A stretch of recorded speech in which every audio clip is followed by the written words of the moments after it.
क्या पापात्मक जीव का, पापी जीव का उद्धार नहीं हो पाएगा? होवेगा, लेकिन उसको अपने जीवन का ये मन, अपने जीवन में इस प्रकार से मन एक रूप करना पड़ेगा। उस पापी का भी नहीं, महापापी का भी स्वयं उद्धार हो सकता है। धुंधुकारी था कैसा? गौकर्णो महाज्ञानी धुंधुकारी महाखलहा। ये धुंधुकारी महापापी था, गौकर्ण महाज्ञानी थे। आत्मदेव ब्राह्मण के जीवन में स्वयं घटने वाली वो घटना, एक साधु का दिया हुआ फल,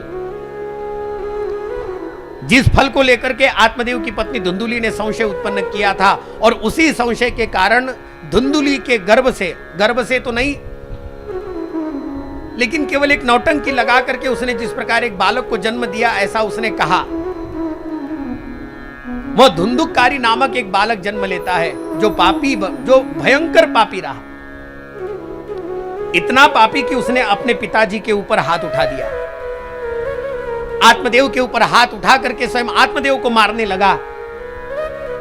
उसी क्षण आत्मदेव जी ने तो स्वयं अपने घर का त्याग किया, और जैसे ही पिताजी चले गए, गौकर्ण महाराज ने आत्मदेव जी के साथ में बैठकर के जो सत्संग किया है ना, उस सत्संग का नाम है गौकर्ण गीता।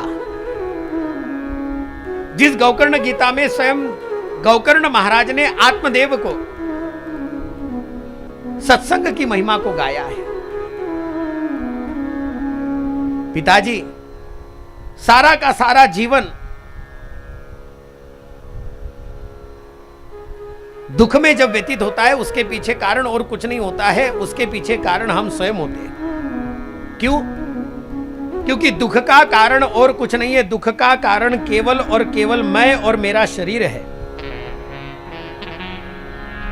देहे स्थितमांस रुधिर भीमतिम त्यजत्वाम जाया सुतादिषु।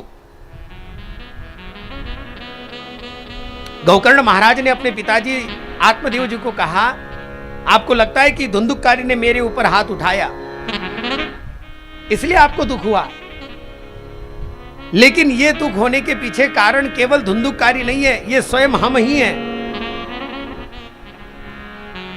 क्योंकि हमारे शरीर के साथ में रिश्ते चलते हैं। जब तक शरीर है तब तक ये सारे के सारे रिश्ते चलते रहते हैं।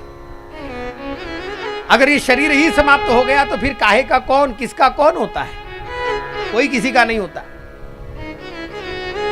लेकिन पिताजी, आपको ऐसा लग रहा है कि मेरे पुत्र ने मेरे ऊपर हाथ उठाया है, ये आपको अपने दुख का कारण लग रहा है, लेकिन दुख का कारण पुत्र नहीं है, दुख का कारण हम स्वयं हैं।